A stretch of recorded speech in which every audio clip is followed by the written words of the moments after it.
Hey guys, tonight we're going to do something a little different. We're not diving into the tragic childhood of some inbred Habsburg prince or watching yet another royal family tree collapse under its own genetic weight. Instead, we're going to float gently into a much older and stranger space, the history of dreams. Now, I don't mean dreams in the motivational, follow your heart way. Not the if you can dream it, you can do it posters that middle school guidance counselors loved. I mean actual dreams, the weird, confusing little movies that our brains play for us while we're asleep. Sometimes they make sense. Sometimes you're just running around with three heads, trying to find a bathroom in a castle that somehow turns into a Walmart. You know, standard dream logic. But the thing is, people have been obsessed with dreams for thousands of years. Not just obsessed. They believe dreams were messages. From gods, from the dead, from demons, from your stomach, maybe even from your enemies. Dreams were never just random nonsense in the ancient world. They meant something. And if you had a really strange one, chances were someone, somewhere had written a guidebook telling you exactly what it meant. So tonight, we're going to drift back into the world before Freud came along with his cigars and his theories about your mother. Back to the temples, palaces, and dusty bedrooms of the ancients. Because if you ever thought your dreams were confusing, just wait until you hear what they thought was going on. Take a deep breath. Get comfortable. Let's start in Mesopotamia, because that's basically where history likes to begin whenever possible. In Mesopotamia, people were already taking dreams very seriously. We're talking clay tablets from about 3000 BCE, little cuneiform notes carved with love and boredom telling us what dreams meant. Dreams were thought of as a bridge between the gods and humans, sort of like a divine email system, only without the option to unsubscribe. If you dreamed of a river flooding, that could mean prosperity. Or, alternatively, total disaster. Because apparently the gods loved to keep people guessing.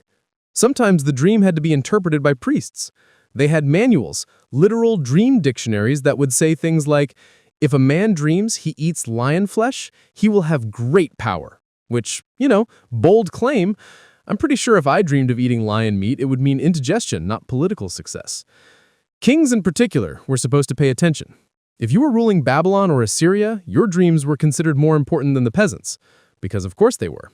Everything a king did was supposed to have cosmic meaning, including what he dreamt about after one too many honey cakes before bed. One famous Assyrian king, Ashurbanipal, had dream interpreters on staff. That was literally their job. Imagine explaining that as your career path. Oh yes, I'm a professional reader of other people's nightmares. My office is right between the scribe who counts goats and the guy who polishes the war chariots. But it wasn't just Mesopotamia. The Egyptians were also very into dreams. They had entire books of dream interpretations, usually written on papyrus rolls. One of the most famous is known, very creatively, as the Dream Book. It's from around 1200 BCE, and it's basically a list of scenarios. Like, if a man dreams he sees himself dead, good. It means a long life. Because, of course, seeing yourself dead is totally reassuring. Sweet dreams, everyone. The Egyptians thought dreams were a way of visiting the gods, or maybe letting the gods visit you. They even had special dream temples, where people would go to sleep in hopes of receiving a vision. This was called incubation. You'd show up at the temple of, say, Serapis or Imhotep, lay down on a sacred bed, and wait for the god to drop by in your sleep with some advice. Basically, divine customer service, available only between 10 p.m. and 6 a.m. Pharaohs were big believers too. There are inscriptions that show Pharaoh Thutmose IV claiming he became king because of a dream. He supposedly fell asleep by the Great Sphinx, and the Sphinx itself came to him in a dream, promising him the throne if he cleared away the sand covering its body. So, naturally, he did. Which is one way to justify your rule. Forget bloodlines and coups, just say a giant stone cat whispered your career path to you. Meanwhile, the Greeks were on their own dream journey. Homer, in both the Iliad and the Odyssey, throws in dreams like their plot devices, which of course they are. Dreams could be messages from Zeus or deceptive nonsense sent to mislead you, because Greek gods loved nothing more than messing with humans. By the classical period, dreams had become a full-on subject of study. Philosophers like Aristotle tried to explain them scientifically. Well, scientifically in the 4th century BCE sense. Aristotle thought dreams were basically echoes of sensations, stirred up while you were sleeping. If you dreamed of water, maybe your bladder was just full. Which, honestly, fair point, Aristotle. But then you also had more mystical approaches. There were oracles, like the famous one at Delphi, where dreams could be seen as another form of prophecy. And again, dream incubation was a thing. The cult of Asclepius, the god of healing, ran dream temples where people would sleep in hopes of receiving medical advice in their dreams. Imagine going to a hospital today and being told, yes, please nap here in this sacred room, and if Asclepius shows up in your dream to recommend some herbs, let us know in the morning. Basically, divine customer service, available only between 10 p.m. and 6 a.m.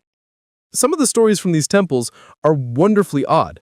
People claimed they dreamed of the god himself performing surgery on them while they slept. Then, when they woke up, they were healed, no anesthesia required. Which sounds miraculous, or like a really committed placebo effect. Let's drift over to Rome, because you know the Romans loved to copy Greek ideas and then act like they invented them. Romans believed dreams could be omens, and they took them very seriously, especially in politics. If a general had a strange dream before battle, everyone wanted to know about it. Cicero, the orator, actually wrote about dreams mostly to say they weren't trustworthy. He was basically the ancient equivalent of that one friend who insists, dreams don't mean anything, it's just your brain. On the other end, emperors like Augustus were big on dream symbolism.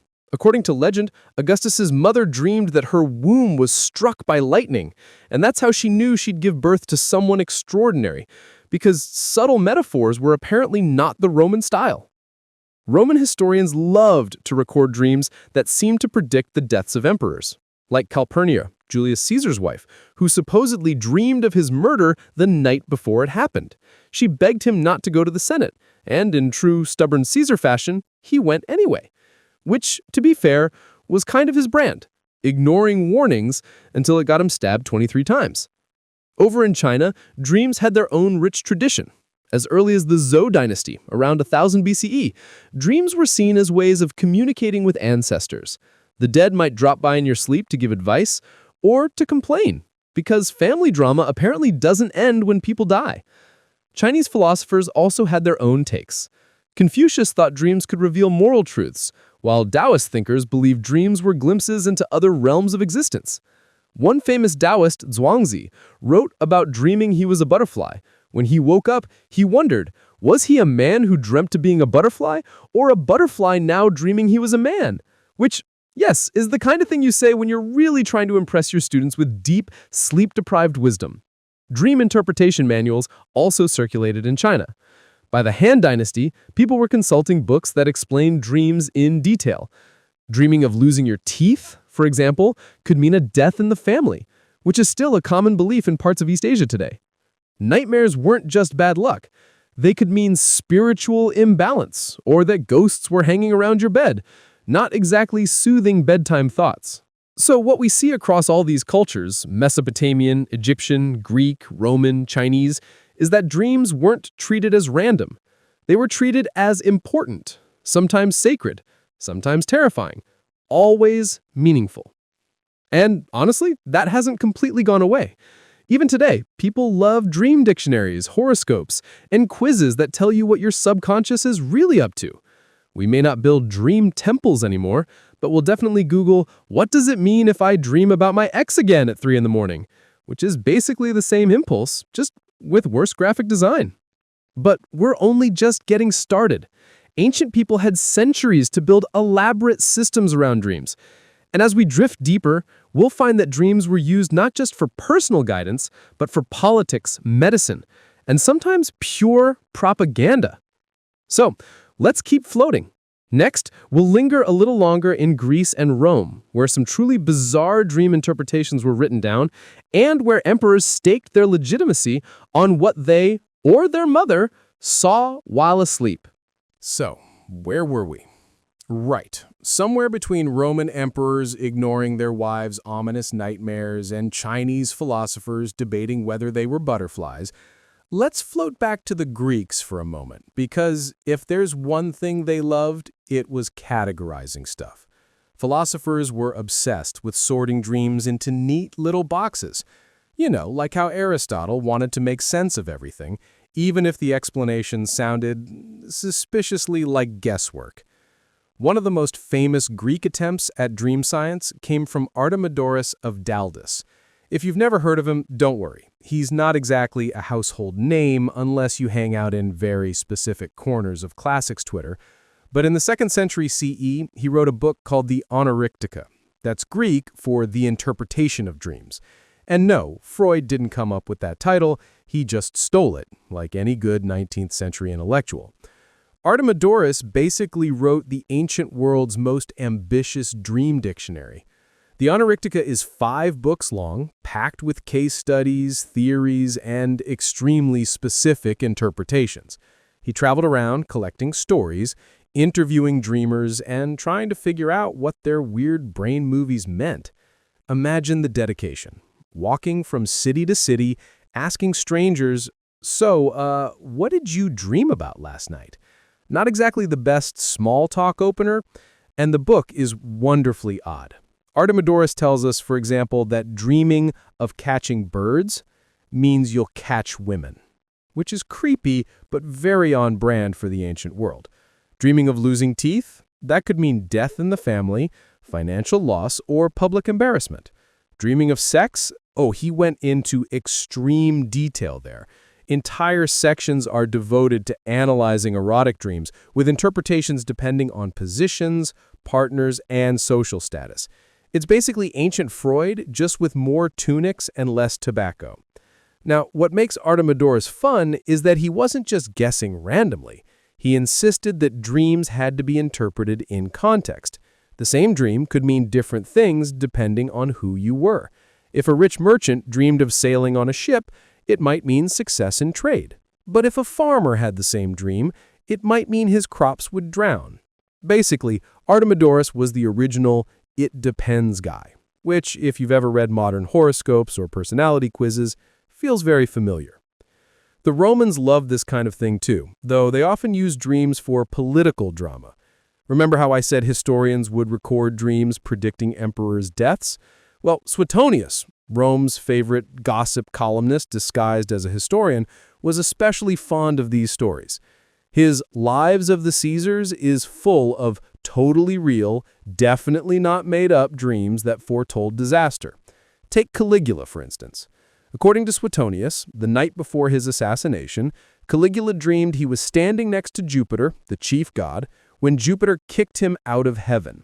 Subtle foreshadowing, considering he was murdered the next day. Of course, historians love to write these things in hindsight. Nobody bothers recording the boring dreams like, "Oh yes, Caligula dreamed of eating too much cheese and then he woke up and went about his day." No, only the juicy prophetic ones make it into the record. Then there's Emperor Nero, because of course Nero has to show up whenever things get weird.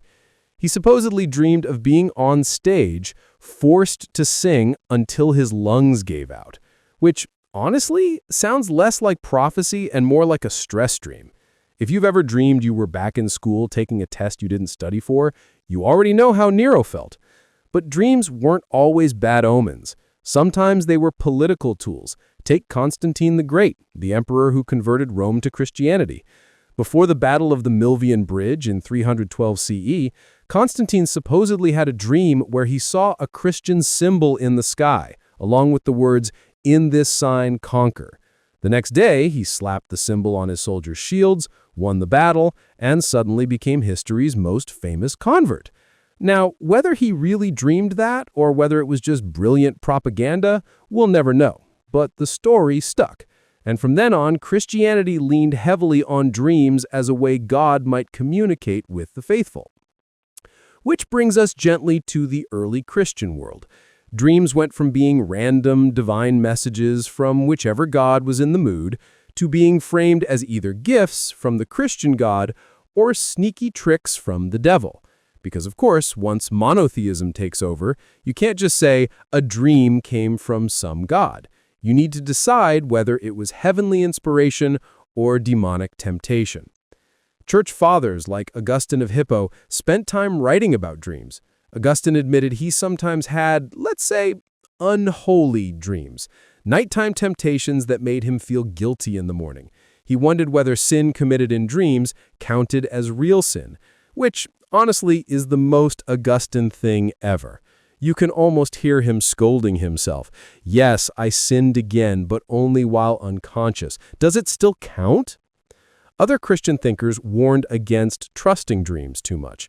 Jerome, the guy who translated the Bible into Latin, had a famously intense dream where he was dragged before the throne of God and accused of being more of a Ciceronian than a Christian. Basically, God roasted him in his own dream for being too obsessed with Roman literature. Jerome woke up, panicked, and promised to spend more time on Scripture. Talk about guilt-trip dreams. Still, despite all the warnings, dreams remained important. Saints and martyrs often appeared in visions, offering comfort or advice. Sometimes entire churches were founded because someone dreamed of a saint pointing to a spot and saying, "Build it here," which, in fairness, is probably a better system than most medieval city planning. But dreams could also be dangerous. By the 4th century, Christian authorities worried that demons used dreams to mislead people. If you dreamed of wealth or pleasure, maybe it was the devil dangling bait. This is where the idea of night terrors or demonic visitations, think nightmares in the literal sense, started to creep into Christian thought. The word nightmare itself comes later, but the concept of evil spirits sitting on your chest while you sleep goes way back. And honestly, who among us hasn't had a dream that felt suspiciously like a demon was involved? Let's circle back for a moment to the Greeks because we didn't finish with the dream temples. The cult of Asclepius was still thriving well into the Roman period. People would travel miles to sleep in his sanctuaries, hoping to receive healing dreams. And the records left behind are both touching and unintentionally funny. There are inscriptions where people claimed things like, "I dreamed Asclepius cut open my stomach, removed the bad parts, and then stitched me back up. When I woke, I was cured," which is either miraculous healing or the most vivid placebo on record. Another patient claimed Asclepius appeared in his dream and just told him bluntly, "Stop eating cheese," which, to be fair, might cure a lot of stomach problems. Honestly, Asclepius may have been the world's first nutritionist.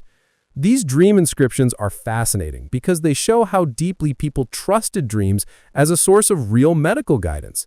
Today, if a doctor said, "We'll wait and see what your dreams say," you'd probably find a new doctor. But in antiquity, it was a perfectly respectable path to healing. So, to summarize, the ancient Mediterranean vibe, dreams could be warnings, prophecies, medical advice, or divine visits. Everyone had them, but important people's dreams mattered most.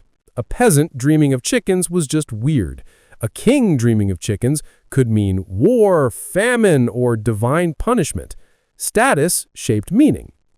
Because, of course, the universe was thought to care more about emperors than farmers.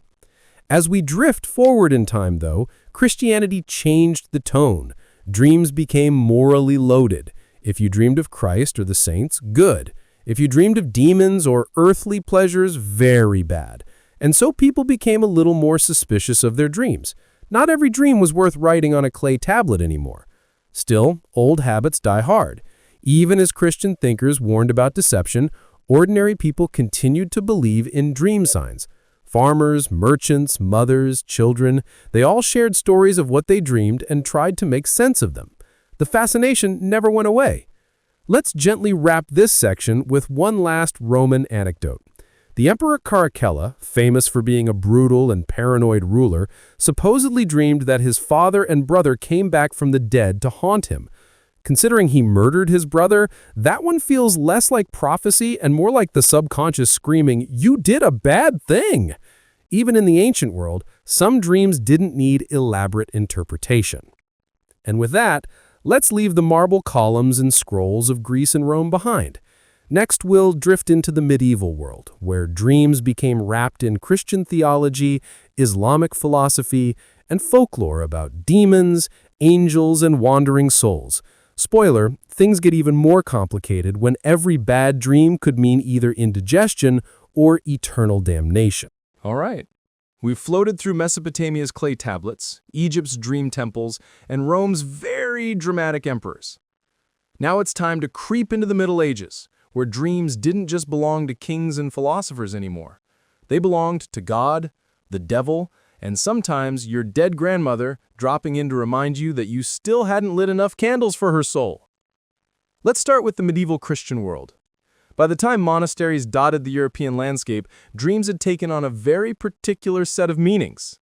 On one hand, dreams could be holy visions, God, angels, saints, and the Virgin Mary dropping into your REM cycle to hand out life advice. On the other hand, dreams could be sneaky, demonic temptations. Basically, Satan cosplaying as your subconscious. The real trick was figuring out which was which. Church writers spent a lot of time trying to classify dreams. They loved categories almost as much as the Greeks did. A monk named John Cassian, writing in the 5th century, divided dreams into 3 types. First, natural dreams, caused by your body or what you ate. Basically, cheese dreams. Then, dreams from God, which were worth paying attention to. And finally, dreams from demons, which were worth running away from as fast as possible. So yes, medieval monks also acknowledged that sometimes you just dream about weird stuff because you ate too much stew before bed. But the moral anxiety around dreams was heavy. Augustine, as we mentioned earlier, worried whether sinning in your dreams counted as actual sin. By the Middle Ages, this turned into a common question for confessors. If a monk dreamed of doing something unholy, should he confess it? Or was it just his imagination running wild? Imagine trying to explain to your spiritual advisor, "Forgive me, Father, for I dreamed of eating 6 pies, stealing a goat, and let's just say things got awkward with the abbot's nephew." Medieval manuals of confession actually mention this problem.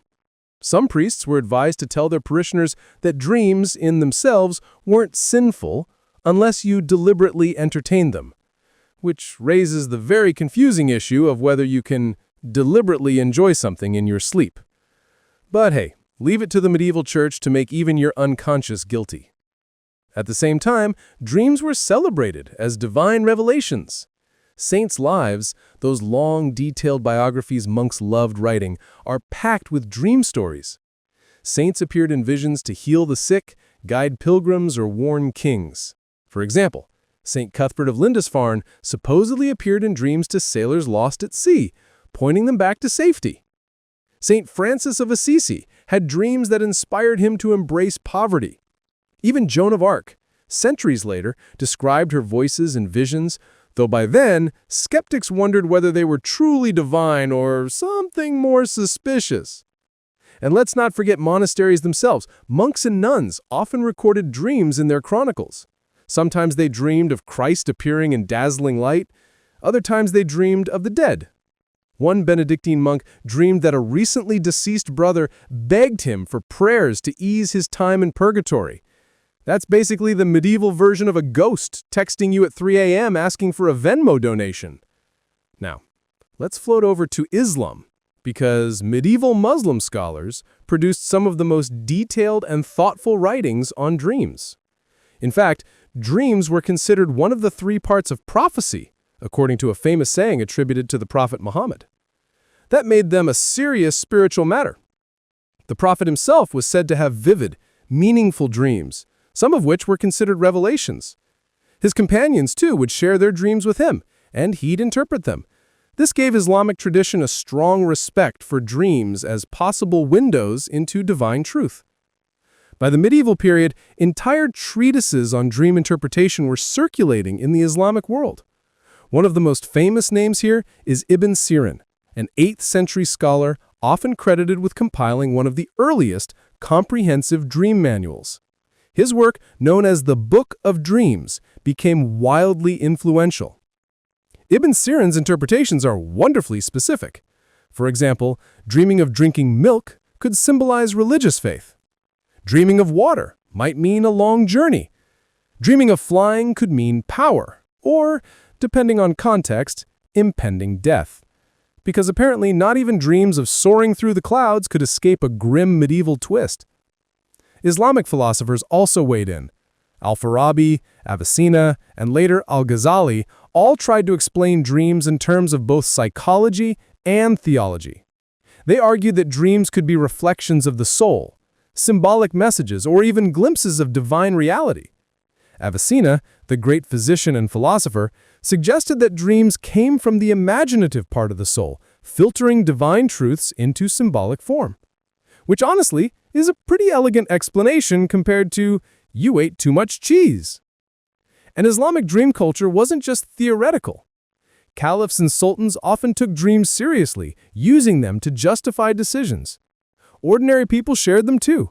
A merchant might dream of profit, a mother of her child's future, a pilgrim of the holy city of Mecca. In every corner of the Islamic world, dreams were part of daily life, woven into both spirituality and superstition. Meanwhile, in medieval Europe, dreams also had a strong folk side. Not everyone was reading Augustine or Aristotle. Villagers shared dream lore, passed down orally. Much of it was practical, simple, and sometimes hilarious. For example, dream books, little handwritten or printed guides started circulating in the later Middle Ages. They told you exactly what dreams meant, in the same style as the Mesopotamian clay tablets, but updated with medieval flair. Some examples. Dreaming of bread meant prosperity. Dreaming of falling meant misfortune. Dreaming of pigs was a good omen for wealth, but dreaming of cats was bad because, of course, cats were suspicious in medieval Europe. Sometimes these dream books tried to Christianize things by adding saints or biblical references, but mostly they were just popular entertainment. The medieval version of clicking on, "What does it mean if I dream about my ex?" By the 15th century, these dream books were among the first texts to be printed for a mass audience, right alongside calendars and herbal remedies, which tells you just how much people cared about dreams. They wanted answers, even if they were vague, contradictory, or clearly made up by someone who needed quick printing money. Another medieval fascination was the connection between dreams and the afterlife. Purgatory, that in-between place where souls worked off their sins, was often described in dreams and visions. People claimed to dream of friends or relatives stuck in purgatory, begging for prayers, donations, or pilgrimages to ease their suffering. And honestly, what better fundraising strategy for the medieval church than, "Hey, your aunt just popped into your dream to say she needs another mass said for her soul. That'll be 3 silver coins, please." Nightmares, too, had their own lore. The word nightmare, in English, originally referred not just to a bad dream, but to a kind of evil spirit, the mare, that sat on your chest while you slept, suffocating you. Similar beliefs show up all over Europe. In Scandinavia, there was the Mara, a malicious being that rode sleepers and caused terrifying dreams. In Germany, it was the Alp. In Slavic lands, restless dead or witches were blamed. All of which sounds suspiciously like sleep paralysis experiences, but medieval folks preferred blaming demons. Fair enough.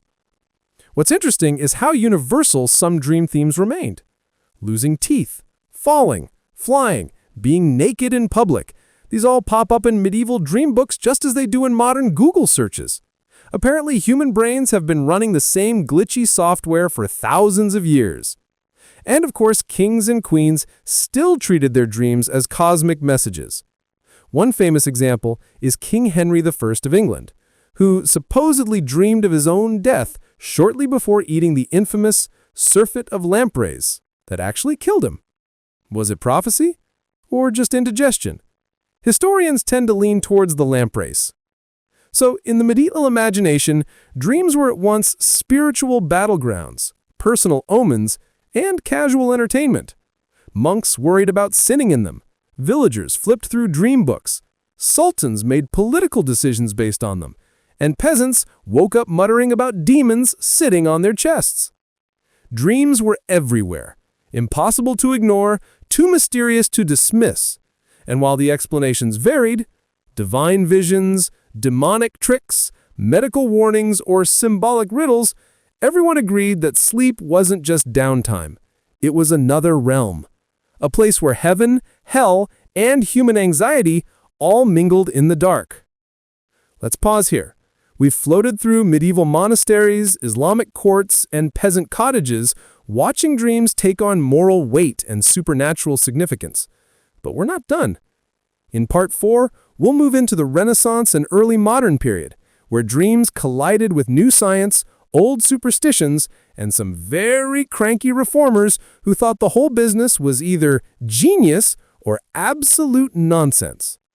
So, we've wandered through the Middle Ages, where dreams were holy visions, demonic tricks, or your dead uncle politely nagging you for more prayers.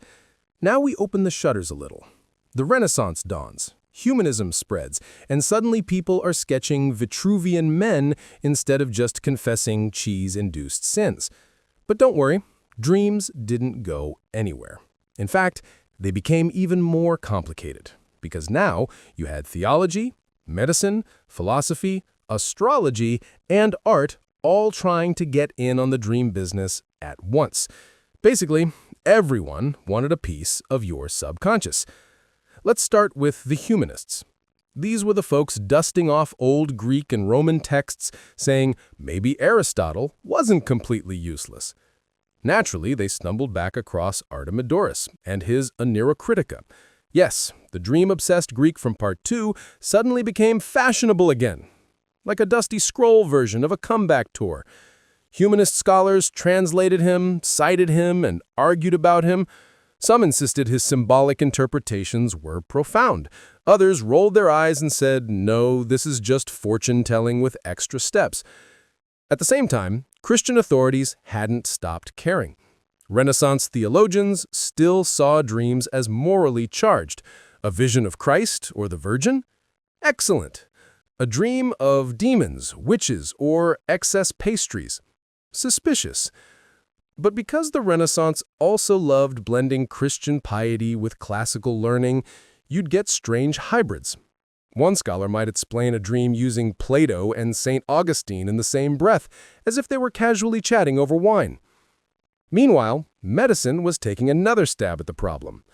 Remember how Hippocrates and Galen liked to blame dreams on bodily humors? That idea came roaring back. Renaissance physicians believed your dreams reflected your physical health. Too much black bile? Expect nightmares. Too much phlegm? Expect damp, sluggish dreams. Basically, your nightly visions were just medical charts drawn by your brain. Doctors even used dreams diagnostically. If a patient dreamed of fire, maybe he had a fever. If he dreamed of water, maybe he had a lung problem. Which sounds quaint, but honestly, it's not that different from modern WebMD. Except instead of Googling your dream about snakes, you'd pay a man in a robe to tell you it meant an imbalance in your spleen. Of course, this was also the age of astrology. Dreams and stars went hand in hand for many people. If you dreamed of a lion, it might be tied to Leo. If you dreamed of water, maybe Pisces was at work. Astrologers loved weaving dreams into their charts because the more complicated the system, the more convincing it seemed. Never underestimate humanity's love of making things unnecessarily complicated. Even royalty consulted astrologers about dreams. Catherine de' Medici, Queen of France, was famously obsessed with omens and visions. Nostradamus, yes, the one with all the vague prophecies, was part of her circle. He not only made predictions, but also interpreted dreams. If you were Catherine, every weird nocturnal image could be spun into a warning about plots, wars, or suspicious relatives, which, to be fair, she had plenty of. But here's where things get darker. The Renaissance wasn't all about Da Vinci's sketches and witty philosophers. It was also the age of witch hunts. And dreams, unfortunately, were dragged into that mess. Accusing people of witchcraft often included claims about dreams. People insisted witches visited them at night, either in visions or physically through some supernatural flight. Demons appeared in dreams, tempting the accused. Worse, witch hunters claimed that witches themselves dreamed of attending Sabbaths, flying through the night to feast with the devil. If someone confessed to such dreams under interrogation, or, let's be honest, torture, it was treated as real evidence. So in this period, dreams could literally get you killed. Imagine admitting, yeah, I dreamed of dancing with goats under the moonlight, and suddenly you're on trial for heresy. Not exactly a soothing bedtime environment. And yet, at the same time, artists and writers were embracing dreams with gusto. The Renaissance was also the era of allegory and symbolism. Poets like Petrarch and later English writers like Thomas More used dream visions as literary devices. Whole genres of dream literature sprung up, where the narrator falls asleep and wanders through strange symbolic landscapes. It was an excuse to cram philosophy, morality, and politics into one trippy narrative. Basically, the Renaissance invented the highbrow dream sequence. Even Shakespeare got in on the act. His plays are littered with dreams and visions. Think of Romeo and Juliet with ominous dreams of death, or A Midnight Summer Dream, which is exactly what it says on the tin, a chaotic romp where dreams, magic, and reality blur until nobody knows what's going on. Shakespeare's use of dreams wasn't unique. It was tapping into a cultural obsession already centuries old. Now, let's float gently toward the early modern period, say the 16th and 17th centuries. By now, science was beginning to elbow its way into the conversation. Thinkers like Descartes wanted to explain dreams rationally. Descartes himself had a famous set of dreams in 1619 that he claimed changed his life. He saw violent winds, a dictionary, and flashes of light, all of which he later interpreted as signs to devote himself to philosophy and science. Which is one way to justify your career path. Why did I become a philosopher? Well, I had a weird dream about a storm, so obviously. But Descartes also worried about dreams because they blurred the line between reality and illusion. How do you know you're awake? What if life itself is a dream? These questions became central to his philosophy, which, sure, sounds profound, but also sounds exactly like something you'd mumble to a friend at 2 a.m. after too much wine. Meanwhile, Protestant reformers had their own issues with dreams. Martin Luther, the man who kicked off the Reformation, believed that God could speak through dreams. But he also warned that the devil could easily use them to deceive, which, in fairness, sounds like the most Protestant take possible. Yes, God might talk to you in a dream, but don't get too excited because it's probably Satan. Dreams, in the Protestant imagination, became suspicious. Catholic saints still appeared in visions to the faithful, but Protestants called those lies or demonic illusions. What Catholics saw as holy dreams, Lutherans and Calvinists often saw as dangerous fantasies. So the whole business of dream interpretation got even more polarized, depending on which side of Europe you lived in. Let's not forget the ordinary folks, though. Peasants and townspeople didn't always care about theology or Descartes. They cared about what their dreams said about tomorrow's harvest, their sick child, or whether the neighbor was plotting against them. Popular dream books remained wildly popular, often recycled from older medieval ones. By the 17th century, you could buy cheap printed dream guides from street vendors, the same way you'd buy almanacs or miracle cures. These little books had hundreds of entries, like dream of losing shoes? Expect poverty. Dream of climbing a ladder? Expect success. Dream of a cat biting you? Expect betrayal. They weren't subtle, but people loved them. Because, let's be honest, humans like the comfort of believing that the chaos of our subconscious actually makes sense. One of the most fascinating early modern cases involves politics again. In 1649, after the execution of King Charles I of England, royalist writers circulated pamphlets claiming that people had dreamed of his martyrdom beforehand. Dreams were used to argue that Charles had been divinely chosen, and his death was a cosmic tragedy. Meanwhile, his opponents dismissed those dreams as propaganda. The same dream stories could be spun in completely opposite directions depending on who was publishing the pamphlet. This period also produced some incredible nightmare art. Take Henry Fuseli's painting, The Nightmare, from 1781. Okay, technically the late 18th century, but still early modern enough. It shows a woman sprawled on her bed, eyes closed, with a demon squatting on her chest and a creepy horse peering through the curtains. It's basically sleep paralysis on canvas, and it captured exactly what people had been saying for centuries, that nightmares felt like something heavy pressing down on you, half dream, half demon. So, by the end of the early modern period, dreams had been pulled in every direction. They were medical symptoms, religious revelations, demonic attacks, political propaganda, artistic allegories, and cheap entertainment sold on street corners. In short, they were everything at once. Which makes sense, because dreams themselves refuse to be pinned down. One night they're profound, the next night they're nonsense. And as Europe drifted into the Enlightenment, thinkers were about to strip dreams of their spiritual baggage and start treating them as natural phenomena. Less of a message from God, more like your brain is doing weird stuff at night. Which, honestly, is where most of us are still stuck today. So let's leave the Renaissance astrologers, Protestant nightmares, and pamphleteers behind. Next time, in Part 5, we'll wander into the Enlightenment and the 19th century, when dreams became a playground for scientists, romantics, and of course, a certain Austrian with a mustache who thought every dream was about your parents. So, we've made it out of the smoky monasteries and witch trials of the Middle Ages and early modern world.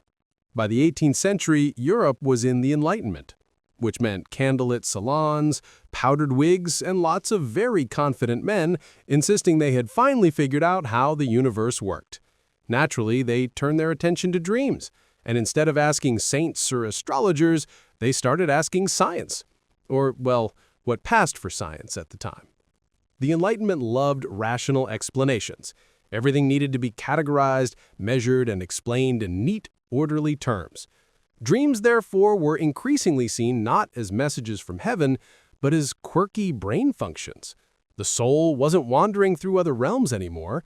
It was just your body processing things while you snored. A little disappointing, maybe, but also much easier to explain to your skeptical dinner guests. One of the first major figures here was René Descartes, whom we touched on earlier. Descartes had those famous life-changing dreams in 1619, which he later spun into a personal calling toward philosophy. But he also treated dreams as a philosophical problem. His big question was, how do you know you're awake? What if everything you think is real is actually a dream? Cue thousands of philosophy students groaning in lecture halls ever since. Descartes worried that dreams proved the senses couldn't always be trusted, which sounds profound until you realize it's also the exact plot of The Matrix. He may not have had Keanu Reeves, but the sentiment was the same. By the 18th century, medical thinkers were getting involved too. They leaned heavily on physiology. Dreams were said to be caused by nerves, digestion, circulation, or what they delicately called vapors. Basically, your body was restless, so your brain played weird little sketches to keep itself busy. One popular theory was that dreams were just leftover impressions from waking life, stirred up while you slept. If you dreamed of food, maybe you went to bed hungry. If you dreamed of water, maybe your bladder was full. Enlightenment physicians loved this kind of practical, body-based reasoning. Gone were the angels and demons, in came stomach aches and bad air. But it wasn't all dry science. Romantic writers of the late 18th and early 19th centuries reclaimed dreams as mysterious and poetic. The Romantics loved anything that felt irrational, emotional, or mystical, basically anything Enlightenment thinkers tried to stamp out. For them, dreams were glimpses into the soul, windows to the sublime, little moments when imagination ran wild. Poets like Samuel Taylor Coleridge, Percy Shelley, and Novalis poured dream imagery into their work. Coleridge, in particular, insisted he wrote part of his poem Kubla Khan after a vivid opium-induced dream, only to be interrupted by a person from Porlock, which has since become the world's most famous excuse for not finishing your homework. Dreams for the Romantics weren't just random nonsense, they were creative gold. Meanwhile, in more practical corners of Europe, ordinary people were still clinging to dream books. Those cheap pamphlets from the medieval and early modern period never really went away. If anything, they got more popular. By the 18th and 19th centuries, printed dream dictionaries were bestsellers, crammed with entries like Dream of Gold? Good fortune. Dream of losing a hat? Expect disgrace. Dream of eggs? Prosperity is coming. Sometimes they even included lottery numbers. Yes, people would consult their dreams to pick lucky numbers, a practice that still exists in some cultures today. Because nothing says trustworthy financial strategy like basing your investments on a dream about chasing geese. But now we arrive at the 19th century proper, the golden age of psychology, or at least what people optimistically thought was psychology. Doctors and scientists began studying dreams in earnest. They wanted to chart them, analyze them, and finally solve the mystery. Enter Freud. Yes, we've reached him. Sigmund Freud, Austrian neurologist, father of psychoanalysis, eternal cigar enthusiast, and man who thought every dream was secretly about your parents. In 1899, Freud published The Interpretation of Dreams. And yes, he stole the title straight from Artemidorus because originality was apparently not his priority. In this hefty tome, Freud argued that dreams were the royal road to the unconscious. Basically, your brain's sneaky way of telling you what you really wanted but were too repressed to admit. According to Freud, dreams had two levels: the manifest content, the surface story you remembered, and the latent content, the hidden meaning, usually involving repressed desires. So if you dreamed of climbing a tower, Freud would cheerfully inform you that it was about sex. If you dreamed of losing teeth, also sex. Honestly, most things ended up being about sex. Freud was like that one friend who can turn every conversation into a dirty joke, but with more footnotes. Of course, not everyone bought it. Even Freud's contemporaries raised eyebrows. But his book was a hit, and suddenly dreams weren't just random nonsense again. They were deeply meaningful, symbolic puzzles waiting for psychoanalysts to decode them. Freud's case studies are fascinating, if not always convincing. One of his patients dreamed of cutting open a bunch of animals. Freud naturally interpreted this as suppressed hostility toward her father. Another dreamed of boxes. Freud said it symbolized the female body. You get the idea. His interpretations often said more about Freud than about the dreamers. But love him or hate him, Freud changed the conversation. From then on, anyone talking about dreams had to grapple with his theories. He dragged dreams out of monasteries and dream books and into the armchair of the psychoanalyst. And then came Carl Jung, Freud's friend, student, and eventual rival. Jung agreed that dreams revealed the unconscious, but he thought Freud was way too obsessed with sex. Instead, Jung argued that dreams connected us to a collective unconscious, full of shared symbols and archetypes. That's why people across cultures dream of the same motifs: the wise old man, the shadow, the mother figure, the journey. For Jung, dreams weren't just random nonsense. They were guidance, your psyche nudging you toward balance and wholeness. He encouraged people to record and analyze their dreams for personal growth, which, compared to Freud's relentless sexual symbolism, feels almost wholesome. Jung also loved myth and folklore, so he tied dreams back to ancient traditions. In his own way, he was reconnecting psychology with the kind of universal dream culture we saw in Mesopotamia and Greece. Only this time it was about archetypes instead of gods. Meanwhile, in more practical corners of Europe, ordinary people were still clinging to dream books. Those cheap pamphlets from the medieval and early modern period never really went away. If anything, they got more popular. By the 18th and 19th centuries, printed dream dictionaries were bestsellers, crammed with entries like "Dream of gold? Good fortune." "Dream of losing a hat? Expect disgrace." "Dream of eggs? Prosperity is coming." Sometimes they even included lottery numbers. Yes, people would consult their dreams to pick lucky numbers, a practice that still exists in some cultures today. Because nothing says trustworthy financial strategy like basing your investments on a dream about chasing geese. So by the end of the 19th century, dreams had been through quite a journey. In Enlightenment circles, they were natural phenomena. For Romantics, they were poetic inspiration. For Freud, they were repressed wish fulfillment. For Jung, they were windows to archetypes and cosmic patterns. And for ordinary people, they were still practical guides, still tied to dream books, lucky numbers, and superstitions. Dreams were science, poetry, psychology, and folklore all rolled into one, which is exactly how dreams feel: contradictory, strange, and impossible to pin down. And that brings us to the edge of the modern era. Next, in Part 6, we'll drift into the 20th century and beyond, where dreams became laboratories for neuroscientists, inspiration for surrealist artists, and eventually just another thing to Google at 3 a.m. when you wake up, wondering why you were naked in a shopping mall again. So, we followed dreams from ancient temples to Freud's couch. Now, we wake up in the 20th century. Automobiles are everywhere.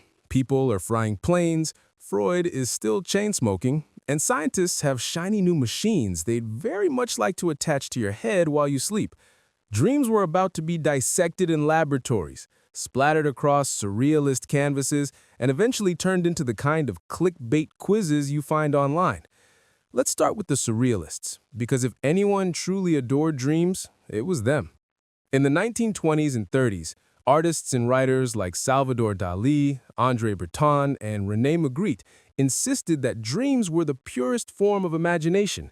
Breton even wrote a surrealist manifesto declaring that dreams could free people from boring rational thought, which, given that most dreams involve missing pants or flying dogs, was quite an optimistic claim. Dali, of course, took dream imagery to extremes. His melting clocks and the persistence of memory, straight out of the dreamscape. Magritte's men in bowler hats floating through the sky, dream logic on canvas. Surrealists basically said, why paint apples when you could paint apples that are also fish, or eyes, or floating in a desert? It was a conscious rebellion against reality, and dreams provided the perfect excuse. Writers jumped in too. Surrealist poetry and novels embraced the bizarre, the nonsensical, the dreamlike. If you were confused, perfect. That was the point. Dreams gave artists permission to throw logic out the window, and critics had to politely pretend to understand.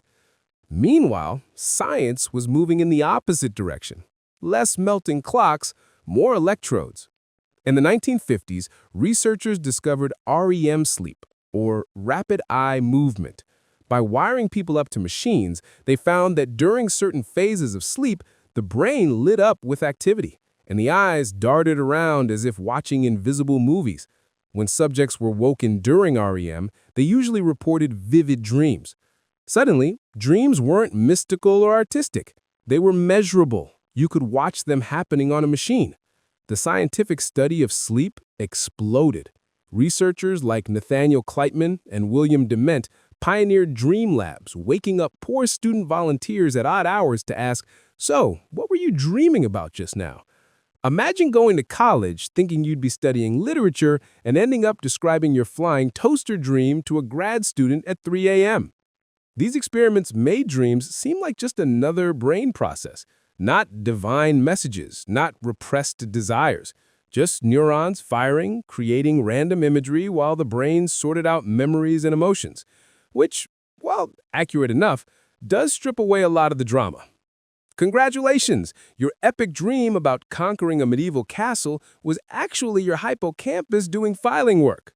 Romantic, isn't it? And of course, Freud's ghost still haunted the century. Psychoanalysis remained hugely influential, especially in Europe. Therapists kept asking patients to analyze their dreams, and plenty of people happily obliged. Even Hollywood got in on it. Alfred Hitchcock's Spellbound, 1945, famously included a dream sequence designed by Salvador Dali himself, full of eyes, wheels, and surreal landscapes to illustrate the unconscious mind, because nothing says box office hit like 20 minutes of dream symbolism. Jung also lingered in the background. His emphasis on archetypes and symbols appealed to the growing New Age movement in the mid-20th century. People loved the idea that their dream of a cave wasn't just indigestion, but a mystical encounter with the collective unconscious. It felt deep, even if nobody quite knew what it meant. The 20th century was also the golden age of dream dictionaries. Again, yes, they never died. They just kept evolving. Now you could buy glossy paperbacks promising to decode your dreams with scientific-sounding explanations. Dream of snakes? It means transformation, or sex, or maybe stress. These guides were vague enough to fit anyone, which is exactly why they sold so well. Humans adore ambiguity that feels personal. And if Freud made dreams all about desire, and scientists made them about neurons, popular culture made them about prediction. People still clung to the belief that dreams could foretell the future. Newspapers published dream horoscopes, and radio shows invited callers to share prophetic dreams. Spoiler, most predictions did not come true, but it made for good entertainment. By the 1960s and 70s, psychology branched out even further. Some researchers suggested dreams were the brain rehearsing threats, little practice sessions for survival. Others thought dreams were just random noise, with no meaning at all. Francis Crick, yes, the guy who co-discovered DNA, argued that dreams were simply the brain cleaning out the junk.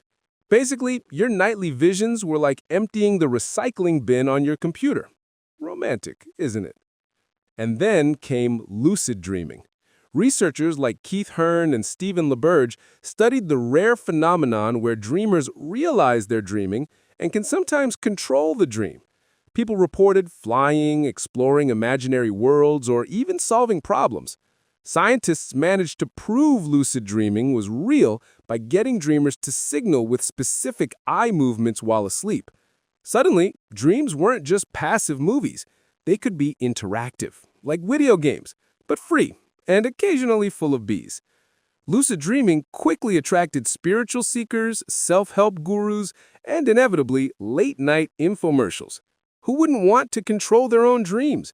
Whether it was marketed as mystical enlightenment or just a fun hobby, it became another way dreams straddled the line between science and fantasy. Art and literature, meanwhile, kept circling back to dreams. Surrealism faded, but dream imagery never went away. Think of movies like The Wizard of Oz, 1939, which used a dream world to explore deeper themes, or Inception, 2010, which made dreams into elaborate heist puzzles. Though, let's be honest, Freud would have hated Inception. Too many plot holes, not enough cigars. In the late 20th century, dreams even made their way into computing culture. Cyberpunk authors imagined virtual reality as a kind of shared dreamscape. The internet itself was sometimes described as a dream space where logic bent and anything seemed possible, which is poetic until you remember that most of the internet is just cat videos and shopping carts. So, by the end of the 20th century, where were dreams? They'd been pulled in three main directions: science, which insisted they were brain functions tied to sleep stages; psychology, which still mined them for meaning, whether Freudian or Jungian; and popular culture, which used them as entertainment, prophecy, and creative fuel. Dreams had survived every attempt to pin them down. Every century tried to explain them as divine messages, as bodily functions, as unconscious symbols, as random brain static. And somehow, they remained all of these things at once, depending on who you ask. And now, here we are, in the 21st century, still dreaming, still confused, and still Googling, what does it mean if I dream about my teeth falling out? Spoiler, the internet still can't agree. Some say stress, some say vanity, some say transformation. And Freud, wherever he is, probably just says sex. We'll float there in the next part, the modern world of dream research, apps, pop psychology, and memes. Because yes, even our sleep-deprived online culture has its own dream obsessions. So here we are, the 21st century. Planes are faster, phones are smarter, and yet dreams are still weird. For thousands of years, people have asked, what does it all mean? And here in the age of quantum computers and space telescopes, the answer is still basically, well, maybe stress, maybe cheese? Dreams haven't gotten simpler. If anything, they've gotten busier. Because not only are scientists still dissecting them, but now apps are trying to track them, influencers are interpreting them, and Reddit threads are full of people confessing that they dreamed about marrying Shrek in a Walmart parking lot. Truly, the golden age of dream culture. Let's start with science. Today, neuroscientists have fancier toys than Freud ever dreamed of. MRI scanners, EEGs, and all kinds of electrodes. Sleep labs still exist, only now the wiring looks more like a cyberpunk cosplay convention. Scientists watch your brain waves, track your eye flickers, and measure your heart rate while you sleep, all to answer the same ancient question: what's happening in there? The current consensus, though consensus in science always comes with an asterisk, is that dreams serve multiple purposes. Some research suggests they help consolidate memories, filing the day's events into long-term storage. Others argue dreams regulate emotions, letting you rehearse stressful scenarios in a safe sandbox, like your brain running what-if simulations. What if I argued back to my boss? What if I ran from that bear? What if I finally asked out the barista? There's even the threat rehearsal theory that dreams evolved to practice survival, a leftover from when our ancestors really did need to worry about bears in the dark. Nowadays, the threats are more like, I showed up late to a Zoom meeting naked, but the mechanism is the same. And of course, some scientists still argue that dreams are basically noise, random neuron firing stitched into half-coherent stories, meaningless, which feels like the least satisfying explanation, but probably the one Freud would complain about the loudest. Speaking of Freud, modern psychology hasn't exactly ditched him. Sure, his cigar-heavy theories have been trimmed back, but dream therapy still exists. Some therapists encourage patients to keep dream journals, to reflect on recurring themes, or to treat dreams as windows into subconscious concerns. Not necessarily Freudian repressed desires, more like metaphors for what's weighing on your mind. For example, dreaming of drowning could be stress. Dreaming of endless staircases? Anxiety. Dreaming of being chased? That one's classic avoidance. Dreaming of your ex? Well, that one's complicated. And no, Freud, not everything is about your parents. Meanwhile, technology has given dream tracking a glossy new makeover. There are countless smartphone apps designed to record dreams, analyze them, and even help you hack your dreaming. Want a lucid dream? There's an app for that. It will ping you with reminders, play specific audio cues, or flash subtle lights to help you realize you're dreaming. Of course, the reviews usually boil down to, it worked once and I flew for 10 seconds, or it didn't work at all, but now I'm just really tired. There are also apps that crowdsource dream interpretation. Thousands of users input their dreams and the app spits out the most common meanings, which in practice is basically just digital fortune telling. Instead of buying a 19th century dream dictionary at a street stall, you're now scrolling one on your iPhone at 2 a.m. Progress. Social media has also created a new kind of dream culture. TikTok and YouTube are full of people explaining dream symbols in soothing voices. If you dream of teeth falling out, they'll say, it means change, or money, or maybe fear of aging. The interpretations vary wildly, but the algorithm doesn't care. People keep watching because dreams feel personal. Even if the advice is generic, it hits just enough to feel relevant. On Reddit, entire forums are dedicated to dream sharing. People post elaborate sagas about fighting shadow monsters, attending alien graduations, or marrying fictional characters. Others post one-liners like, dreamed my dog could talk to me and told me to stop eating Hot Pockets. Both get equal attention, because in internet culture, no dream is too profound or too ridiculous. And then there are memes. Dream logic, those bizarre shifts where one thing turns into another, has basically become meme fuel. Screenshots of posts saying, dreamed my cat was also my math teacher and yelled at me for being late, circulate widely. Everyone recognizes that surreal, incoherent vibe. It's oddly comforting to know that other people's subconscious is just as chaotic as yours. Lucid dreaming, too, has had a modern revival online. Entire YouTube channels are dedicated to teaching it. Techniques like reality checks, looking at your hands, counting fingers, or trying to push your finger through your palm, are promoted as ways to notice when you're dreaming. Once you realize it, supposedly, you can take control. Fly, breathe underwater, summon celebrities. Basically, turn your subconscious into a private theme park. It sounds incredible, but most people report that their lucid dreams last about 30 seconds before collapsing. So the reality is more like, I flew for a bit, then got distracted by a vending machine. Which, to be fair, is still better than my usual dream about missing a train. But dreams in the modern world aren't just science and self-help. They still show up in art and pop culture exactly like they always have. Filmmakers especially love dream sequences. Christopher Nolan's Inception basically turned the concept into a 2.5-hour lecture on dream physics, with complete slow-motion snow battles. David Lynch built his entire career on dream logic, where scenes glide from mundane to surreal without explanation. Even sitcoms can't resist the occasional "it was all a dream" episode. Those are usually disappointing. Video games, too, lean heavily on dream imagery. Levels where gravity doesn't work, where characters morph unexpectedly, where the environment makes no sense. All straight from dream logic.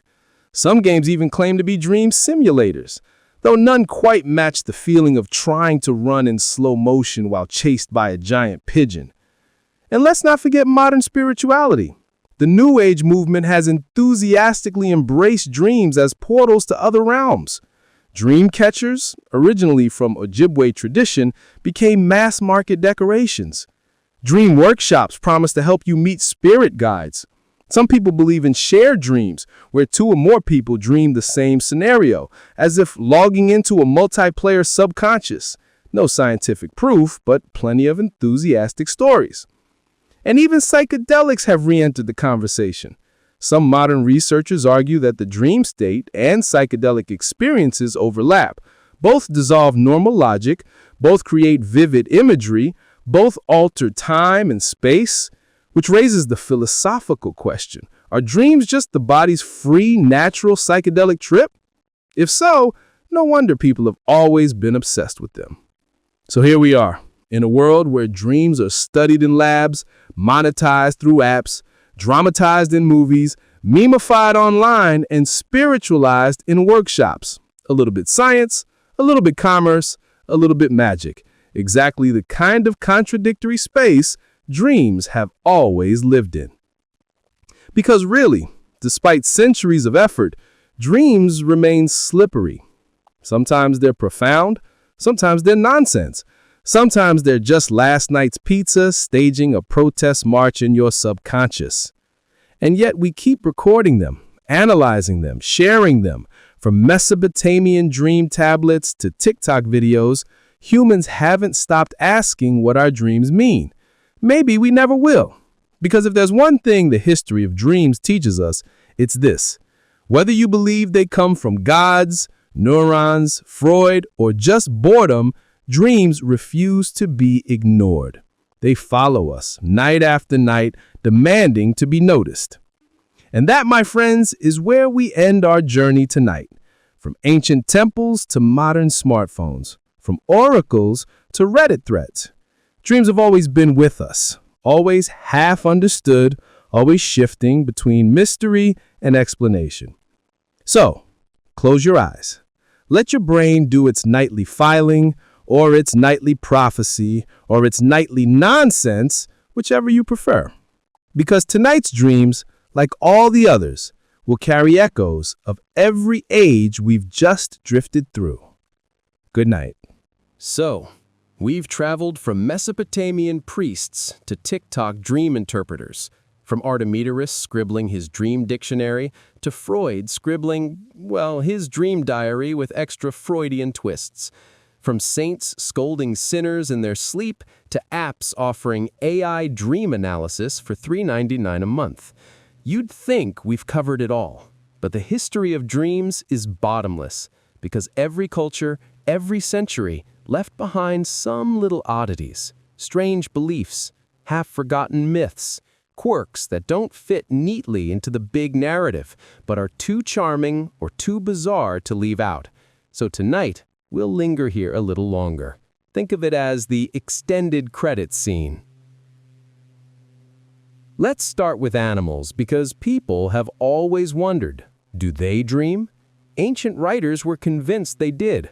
Aristotle mused that dogs and horses must dream because he saw them twitch in their sleep. Fast forward a couple thousand years, and modern science basically confirmed it. Hook up a cat's brain to electrodes, and sure enough, during REM sleep, they show dreamlike activity, which means, yes, your cat probably does dream about chasing things. Probably you, probably tuna, maybe world domination. This fact delighted ancient cultures too. Some Native American traditions treated animal dreams as powerful omens. If you dreamed of a bear, it could mean strength or guidance. If you dreamed of a wolf, maybe loyalty or danger.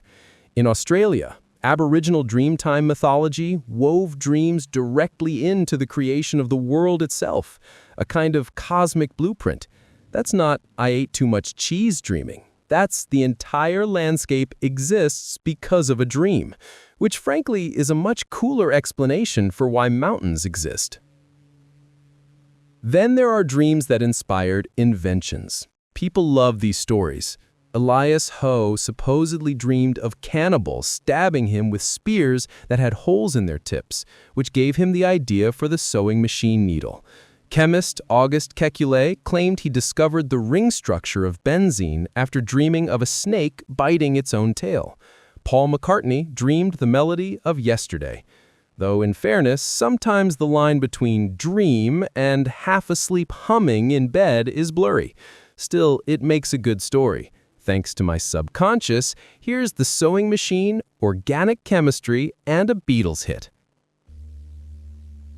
But not all dream legends are so pleasant.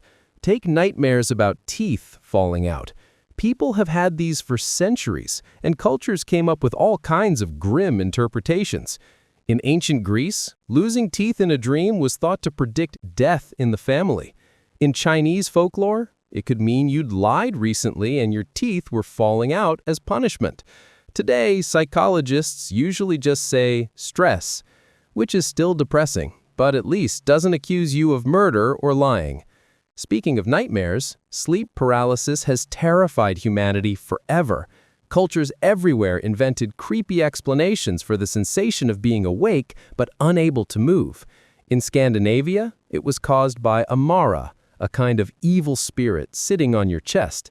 In Japan, it was called kanashibari, often blamed on ghosts.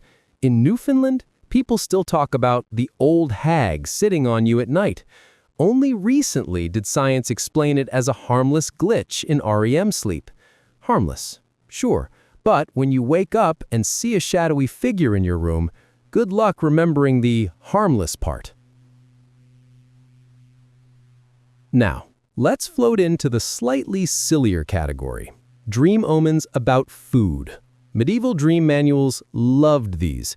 Dream of eating onions, expect quarrels. Dream of cheese, good luck. Dream of beans, bad digestion, which is probably true whether you're awake or asleep. My personal favorite, in some European traditions, dreaming of bacon was a sign of prosperity, which makes sense. Bacon is prosperity. And then there's dream incubation. We saw the ancient Greeks doing this, sleeping in temples hoping for healing dreams. But it didn't stop there. In the Islamic Golden Age, people sometimes sought dreams of the Prophet Muhammad for guidance. In early modern Europe, Catholics might sleep in a saint's shrine to dream of healing. Even today, some people practice dream incubation techniques, setting intentions before sleep, asking for answers. Whether it works or not depends on your level of optimism and maybe how many candles you light. Dream sharing is another fascinating oddity. In some cultures, people didn't treat dreams as private at all. Among the Iroquois, dreams were considered important messages, and ignoring them was dangerous. People would share dreams with the community, who might even help act them out if they involved unmet desires. Imagine telling your neighbors, "I dreamed of feasting," and everyone pitching in to make it happen. Honestly, better than therapy. Contrast that with modern Western culture, where dreams are usually private, sometimes even embarrassing. If you tell a coworker, "I dreamed you were a purple dragon teaching me math," you'll probably get an awkward pause. Which is a shame because dream sharing used to be a collective ritual, not a personal diary entry. And of course, we can't skip prophetic dreams. People have sworn for centuries that dreams predicted disasters. Abraham Lincoln supposedly dreamed of his own assassination just days before it happened. Mark Twain claimed he dreamed of his brother's death before it occurred. Were these true or just convenient stories remembered afterwards? Hard to say. Humans are very good at retrofitting meaning into memories. Still, the idea that dreams warn us about the future refuses to die. Every major world crisis brings a wave of people online saying, "I dreamed this was going to happen." Most of the time, they didn't. But sometimes coincidences are just uncanny enough to keep the belief alive.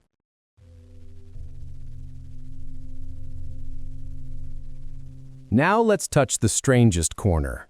Dream contests. Yes, they exist. In the early 20th century, newspapers occasionally ran dream interpretation columns, inviting readers to submit their dreams for analysis. Winners got prizes. Imagine mailing in your subconscious for a chance at $5. Today, of course, the same thing happens online. Post a dream on Reddit, and someone will reply with a full Jungian breakdown. Others will just say, "Bro, lay off the spicy food." Either way, the tradition continues. And here's a fun contradiction. For all our technology, we still have no definitive answer to the oldest dream questions. Why do we dream? Do they have meaning? Can they predict anything? The science points to memory consolidation, threat rehearsal, and random brain static. But cultural traditions insist on more. Prophecy, healing, spirit journeys. Somewhere between the MRI machine and the shrine lies the truth, or maybe just multiple truths. So, as we close out this little epilogue, let's step back. Across 8 parts now, we've drifted from ancient dream oracles to TikTok astrology, from Aristotle's dream cats to Dolly's dream clocks. And after all that, the mystery of dreams is still with us, which is exactly what makes them so irresistible. Dreams are the one experience every single human shares. Every night, everywhere, from the pharaoh's palace to your apartment sofa, people lie down, close their eyes, and wander into strange worlds. Sometimes those worlds are terrifying. Sometimes they're beautiful. Sometimes they're just you stuck in line at a dream grocery store with no end in sight. And tomorrow morning, you'll wake up, scratch your head, and wonder what it all meant. Just like people have always done, just like they always will. So, with that, we finally let the history of dreams drift off into silence. May your own dreams tonight be pleasant, or at least entertaining. And if they're not, at least you'll have a story to tell. Good night. So here we are, part 9. If you've made it this far, congratulations. You've either become a full-blown amateur dream historian, or you've been asleep since part 3 and your headphones are still in. Either way, I'll keep talking. Because dreams, like history, have a habit of piling up. There's always one more story, one more odd belief, one more sleepy corner to explore. This time, we're not marching through time in neat order. We're just wandering, the way a dream itself meanders, picking up stray myths here, quirky folk beliefs there, a grab bag of dream oddities from around the world that didn't quite fit into the main narrative, but are too good to leave in the attic. Let's start with one of the most universal dream themes, flying. Pretty much everyone, in every culture, has reported it. Sometimes it's soaring like a bird, sometimes it's more like awkward floating, where you flap your arms and rise 6 inches before slowly deflating. Freud, naturally, said flying dreams were about sexual freedom, because of course he did. Others thought it meant spiritual elevation. Ancient Chinese dream interpreters often link flying to success, rising in rank, which is a polite way of saying, congrats, your subconscious just got a promotion. But the fun part is how often people confuse flying dreams with actual mystical experiences. In the Middle Ages, some witches' confessions included tales of flying, often while asleep or in trance. Were they describing actual broomstick flights? Probably not. More likely, they were recounting vivid dream journeys. But the line between dream and out-of-body travel was blurry. And of course, blurriness plus paranoia equals witch trials. Then there are water dreams, another classic. In ancient Greece, dreaming of calm seas meant good fortune. Stormy seas meant trouble ahead. Pretty straightforward. In Hindu dream books, water was about purity, renewal. In medieval Europe, dreaming of drowning could be a bad omen, but drinking water in dreams could mean healing. Basically, water dreams were treated like a whole weather forecast for your life. And today, psychologists still analyze them. They'll say water often represents emotions. Calm waters mean you're emotionally balanced. Storms mean stress, which honestly sounds suspiciously like the ancient Greeks all over again. Apparently, humanity's dream dictionary hasn't changed that much in 2,000 years. Here's another oddity. Colors in dreams. Did you know there was once a debate about whether people dreamed in black and white? In the early 20th century, researchers actually believed most dreams were grayscale, like old movies. Probably because, well, movies were black and white. People's imaginations seemed to mirror what they consumed. Then, color films came along, and suddenly everyone remembered having colorful dreams again, which suggests maybe we've been dreaming in color the whole time, but memory and culture tinted the way we recall them. Different traditions gave symbolic meanings to colors. White for purity, red for danger or passion, green for fertility, or, depending on the culture, jealousy. Personally, I think it's funny how often dream color meanings just recycle stereotypes. Blue means sadness. Shocking, who knew? Now, let's float into dream talismans. Throughout history, people have carried charms or performed rituals to ward off nightmares. The most famous, of course, are dream catchers. Originally from Ojibwe tradition, they were designed as protective charms. The web catches bad dreams, letting the good ones slip through. Later, they spread widely, often stripped of context, sold in tourist shops, mass-produced. Still, the idea is beautiful, weaving protection for the sleeping mind. Other cultures had their own versions. In medieval Europe, some people placed iron scissors under their pillows to ward off evil dreams. In parts of the Middle East, reciting specific prayers before bed was thought to guard against nightmares. In Japan, people sometimes used little paper charms called ofuda, which to me all proves the same thing. Nobody likes nightmares, and humans will put almost anything under a pillow to try and stop them. Speaking of nightmares, let's revisit their cast of monsters. We already talked about the old hag and Kanashibari, but nearly every region invented its own dream demon. In Slavic folklore, there was the Mora, a shadowy figure that crept in and suffocated sleepers. In Turkish tradition, a creature called Karabasan did the same. In South America, some blamed bad dreams on spirits of the dead. It's fascinating. The experience of sleep paralysis is the same everywhere, but the explanations differ wildly depending on local mythology, which is basically anthropology's way of saying, same glitch, different lore. And now, dream diaries. Humans have been writing them for millennia. The oldest we know are clay tablets from Mesopotamia, but the habit pops up everywhere. Medieval monks recorded their dreams for spiritual reflection. Early modern scholars wrote them down to interpret omens. By the 19th century, dream journals had become part of romantic culture, people fascinated by the poetic, mysterious side of sleep. Today, keeping a dream journal is still popular, especially among lucid dream enthusiasts who say it improves recall and helps you notice dream patterns, but also just among people who enjoyed the sheer weirdness of rereading them. It's like your subconscious left you strange little postcards. Dreamed of giant pancake parade, felt scared, but also proud. And then there are the collective dream experiments. In the 1970s, a group called the Dream Laboratory at Maimonides Medical Center in New York City actually tried to test whether people could influence each other's dreams. A sender would focus on an image while another person stepped. Later, the dreamer would be asked what they dreamed. Sometimes they claimed matches, like dreaming of a bird when the sender was staring at a picture of a bird. Was it telepathy? Coincidence? Imagination? The experiments were never conclusive, but they remain legendary in dream research circles. And yes, of course, the internet has revived this idea. Some online communities claim to attempt shared dreaming, where participants meet in the same dreamscape. Usually it ends with everyone reporting totally different dreams, but occasionally coincidences are eerie enough to keep people trying. Here's another leftover: the dream-eating creature. In Japanese folklore, there's the baku, a mythical animal that devours nightmares. People would pray to it if they had a bad dream, asking it to eat the bad memory.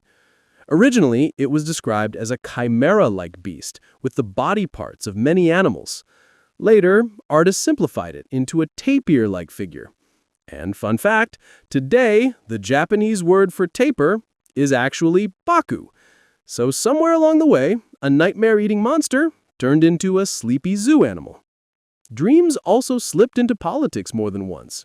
Roman emperors sometimes claimed legitimacy through prophetic dreams. Medieval kings, too.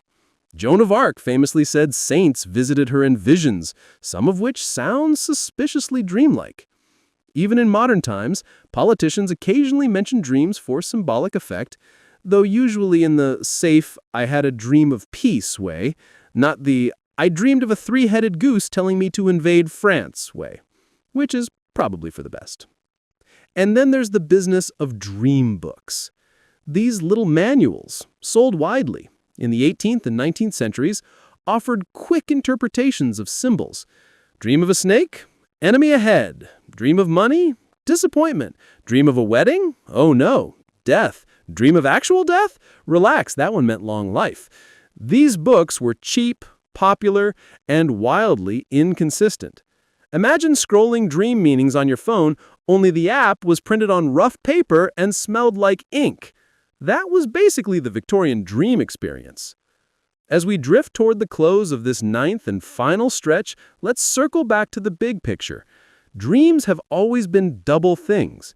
They're deeply personal, your own subconscious, your own nightly theater, but they're also profoundly collective.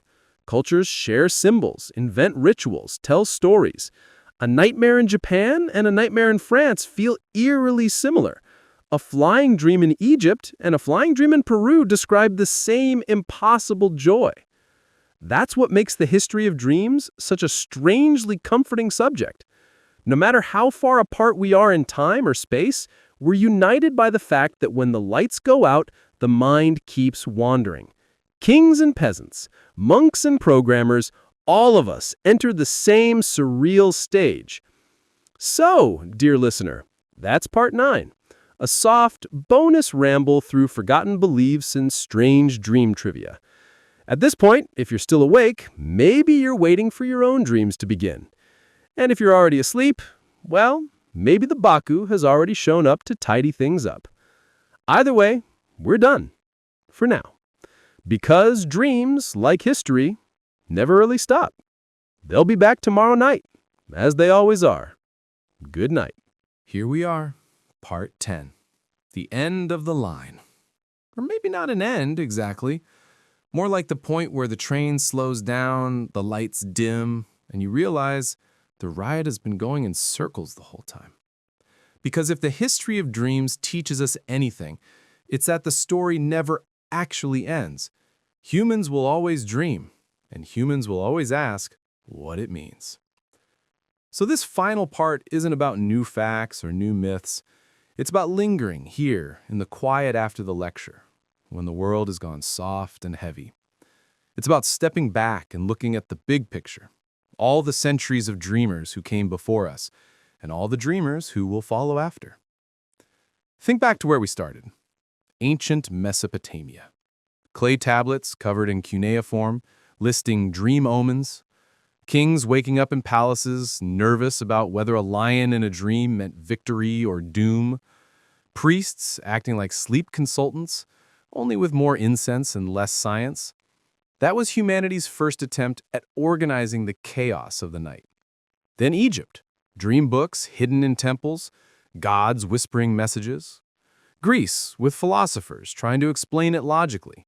Rome, with emperors pretending their dreams gave them divine approval. Then on to the medieval world, where saints scolded sinners in sleep, and peasants clutched charms to ward off nightmares.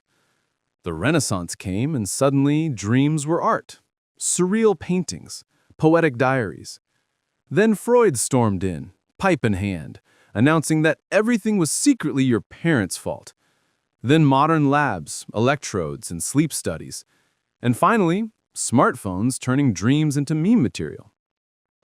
It's a strange arc, from sacred prophecy to casual Reddit post, from omens of war to jokes about dreaming my cat worked at Starbucks.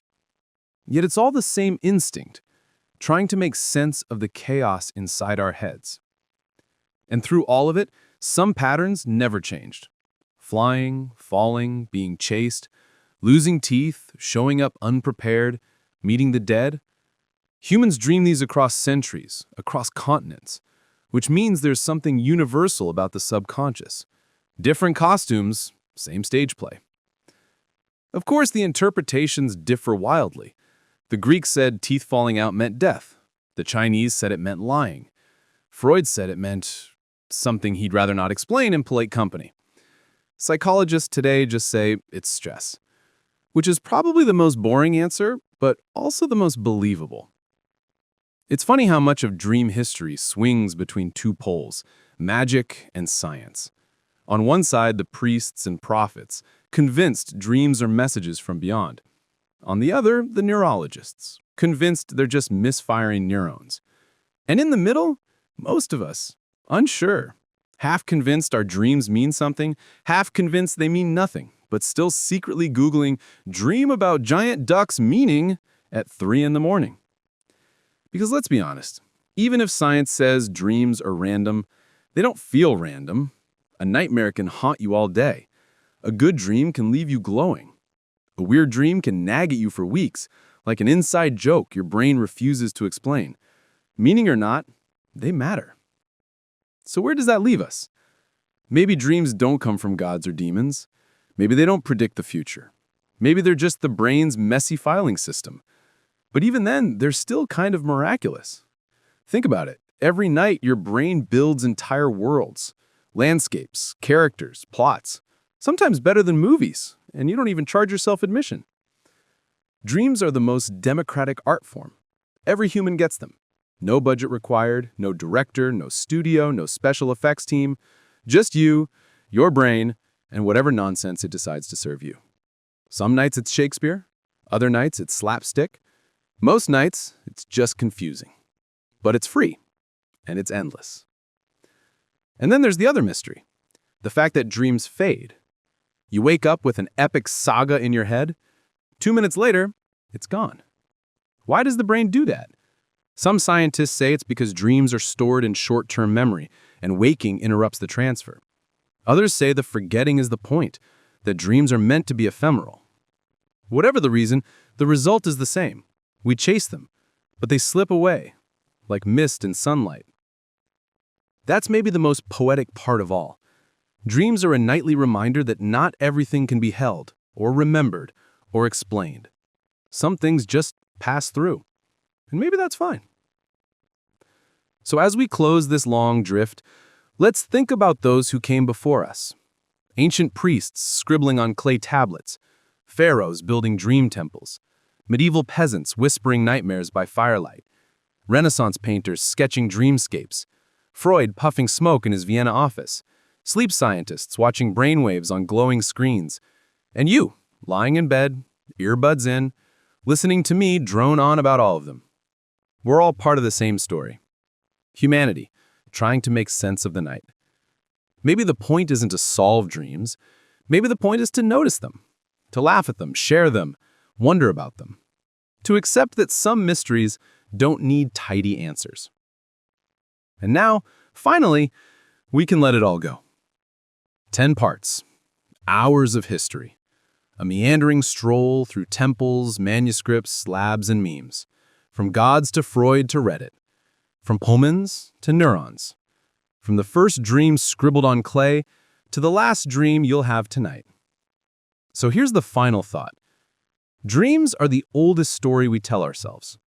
They've been with us since the beginning, and they'll be with us till the end. Every night the world goes dark, and the mind lights up. Strange, fragile, fleeting, but always there. And with that, we're done. For real this time. Close your eyes.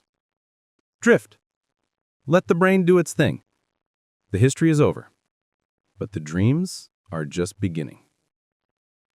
Good night.